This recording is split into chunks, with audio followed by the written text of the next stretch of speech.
Rematch in the Bronx. Mark Rogers TV, the voice of college football, setting the stage for the Pinstripe Bowl, the new era Pinstripe Bowl at Yankee Stadium on Saturday with Wisconsin taking on Miami. Yes, they played last season. They should not be playing again. We could have a different bowl matchup between the Big Ten and the ACC. Think Michigan State, Miami, with Wisconsin going to play against the Auburn Tigers. Or my personal favorite would have been David Blau and Rondell Moore against that Miami defense. Purdue, Miami, and then you send Wisconsin to play Auburn. But it's Wisconsin and Miami for a second consecutive year. They played as top 10 teams this time last year, Wisconsin coming off a Big Ten championship game loss and Miami coming off an ACC championship game loss. And Wisconsin got down 14-3 as Miami looked like the much faster, quicker, more athletic team, as they are reported to be, and based on the recruiting rankings and the player measurements, are the more talented, physically talented, fast team. But Wisconsin imposed its will, played a much more disciplined second half, and surprisingly abused the Miami corners. Danny Davis, A.J. Taylor, they abused the Miami corners in last year's matchup as Wisconsin came back to win it 34-23. All right, let's look at this matchup. Again, these two teams had aspirations of winning conference championship games, getting to the college football playoff, especially Wisconsin was a huge favorite in its division, and they fell out of the top 10, did both teams. Wisconsin losing early to BYU, Miami losing in the opener, getting blown out by LSU.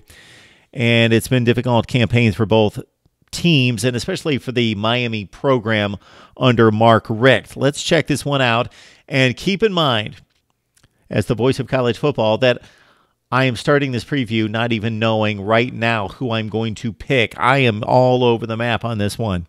I don't have a clear direction on this one. Because let's keep in mind that let's just break it down. Let's start with Miami selection, Mark Richt's selection of MarkRoger at quarterback. I think this is a complete mistake for a number of reasons.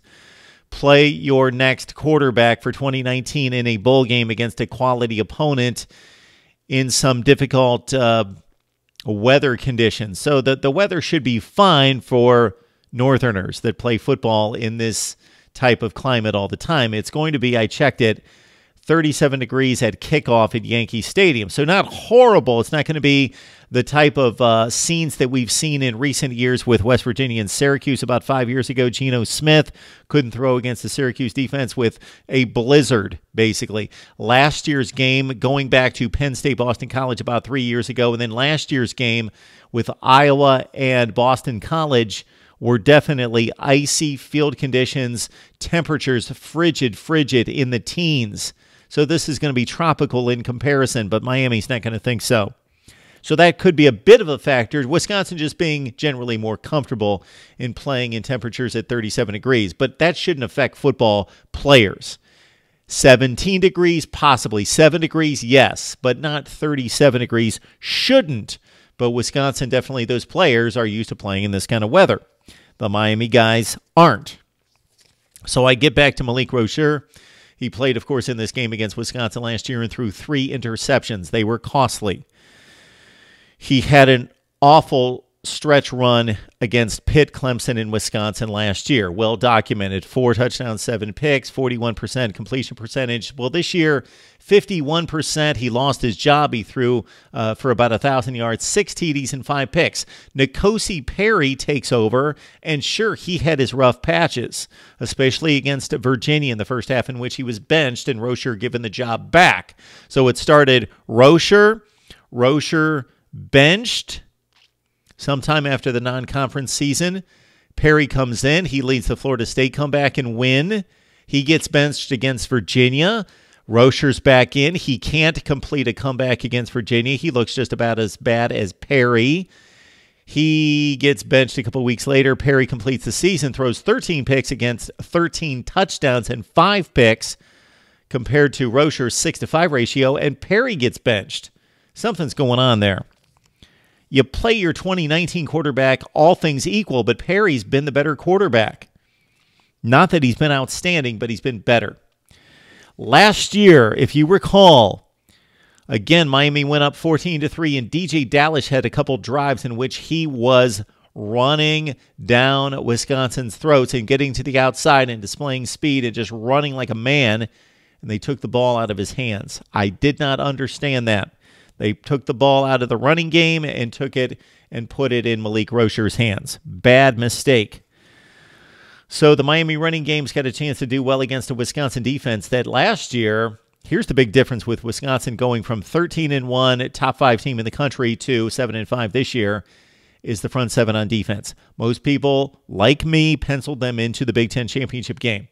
I knew better because I knew even though Alex Hornibrook's back, Jonathan Taylor, the best back in the nation, arguably back, receivers back, offensive line for the most part back, the offense was set, that the defense was losing most of its best players. The secondary depleted. The front seven depleted. But Ryan Connolly came back. T.J. Edwards, one of the best players in the Big Ten, he's back for Wisconsin. But the defense isn't nearly as good. Went from 42 sacks to 18. Went from a top 5 defense to a top 50 defense. So this is where I waver on the Miami selection because the defenses aren't comparable. Wisconsin does not have a good defense. They're marginal on defense. They're not what they typically are. Miami has not as good a defense as the stats would show. They do not have a Clemson, Alabama defense. They do not have an LSU, Auburn defense. They're a notch below.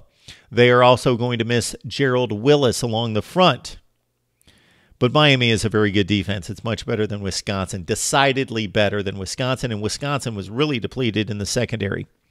So I give that edge to Miami. The offensive line for Wisconsin, though, could do well against the Miami defensive front, as they did last year, and Jonathan Taylor running for 130 yards, and no Gerald Willis for Miami. So keep that in mind. Jonathan Taylor just a few yards shy of 2,000. I believe I've got the numbers here. Jonathan Taylor, yes, the Doak Walker Award winner, held to under 100 yards just once. That came at Northwestern. And as I mentioned, 26 carries for $130 against Miami last year. All right. So Jonathan Taylor against the Miami defense. Alex Hornibrook will miss the game due to concussion protocol. Jack Cohn, who played in 6 games, is the backup quarterback. Actually, more heralded coming out of high school, out of a New York high school than Hornibrook was. A top 20 pro-style quarterback coming out of high school. He's got some experience. Not a ton, but he threw 82 passes this year. His last 2 starts, awful against Penn State. 8 for 20, 2 picks. They only scored 1 touchdown. That was a Jonathan Taylor long run as they lost like 23-9 to Penn State, something like that. The next week, though, he comes back against Purdue and 16 of 24 for 208, 2 touchdowns, no picks. So Cohn's coming off a good effort, even though Hornibrook played the final 2 games of the season, and the concussion protocol really came into play during bowl practice, in which some symptoms jumped up and showed themselves. All right, so Wisconsin on offense has Jack Cohn at quarterback, one of the best backs in the nation, one of the best offensive linemen, offensive lines in the nation, and capable receivers, very good receivers. The Wisconsin defense is shaky. It's been and injury depleted. The Miami offense, though, I don't know, has the capabilities on the outside. They've got the playmakers, but no Amon Richards and Jeff Thomas, of course, gone. And injuries at tight end to take advantage of the Wisconsin depleted secondary. Again, between, we're going to see some Cam Davis, who played well down the stretch. Travis Homer, good name for Yankee Stadium. Travis Homer, and DJ Dallas. They should be able to run the ball against Wisconsin. But is MarkRoger going to make the 2 or 3 critical mistakes and the 8 to 12 awful throws that won't be mistakes in regards to turnovers, but you missed the throw on 3rd and 5. It was behind the guy. That's MarkRoger. I believe Jack Cohn, based on what I've seen against Purdue and Penn State and some of the other teams that they've played, despite his lack of experience compared to Rocher, might be better equipped for this. The other reason I kind of like Wisconsin, the more I think about it, is Paul Chryst is 4-0 in bowl games. And these weren't easy games. He's beaten Auburn when they were good, beat USC when they were a top 15 team. They beat Western Michigan when they were undefeated under P.J. Fleck. And then last year, they, of course, beat Miami, despite being down 14-3. They had adversity in all three of those games, especially the Auburn, USC, and Miami games. They were down in all those games, and Wisconsin, steady as she goes, stay with the fundamentals, stay with the ground game. They stayed with it, and they came back and won those games. Miami under Mark Richt, yes, they won a bowl game against West Virginia 2 years ago, and then, of course, we saw what happened against Wisconsin last year. I am really wrestling with this. For me to have picked Wisconsin, I really wanted Hornibrook to be in play. Despite him not being a great quarterback, being very inconsistent, look what he did against Miami last year. He tore him to shreds, played his best game of the season. For Miami, I would have liked to have seen Perry start the game. I would like to see Gerald Willis in the lineup. And I think Wisconsin is going to win this game, and I'll certainly take the 3 points. Yes, I've settled on it. Wisconsin beats Miami again. I believe in Paul Chryst and just that there is less turmoil surrounding this program. Sure, they had a down season. They're not happy about that. But think Wisconsin football and think the values of Wisconsin football. They have had so many 8-4 kind of seasons in which they felt they underachieved, but they come out workmanlike effort in postseason play and win bowl games. Miami, those players, man, with Amon Richards going out for the season, for Jeff Thomas taking off and leaving the program, going to Illinois. I should cut a video on that. And now Malik Rocher, going from Rocher to Perry to Rocher, back to Perry, and now Rocher again. It's just, sure, the players get out on the field, they start hitting, and they get past that, and that's out of their mind to a certain extent. But, man, it just doesn't cause for good preparation. When they see the 2019 guy, who's either Jaron Williams or N'Kosi Perry, and they're not playing in this game. All right, I'm going to go Wisconsin 24, Miami 20. That's my final. Would love to see your prediction. Leave it down in the comments section. Thank you for being patient as I kind of work this through as I just talked about the game.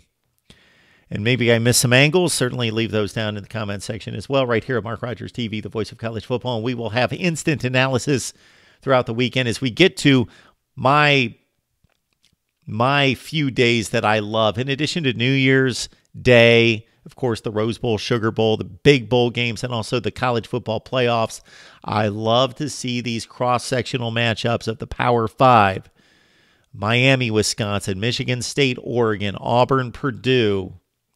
We saw TCU and Cal mix it up tonight, along with, of course, Georgia Tech and Minnesota, with the Big Ten winning over the ACC in that one. Now we've got another Big Ten ACC matchup, and I'm going to go with the Badgers again, even though Miami's defense causes me to hesitate because they've got a decided advantage there. We're going to stay strong with the Badgers, 24-20, right here at Mark Rogers TV, the voice of college football.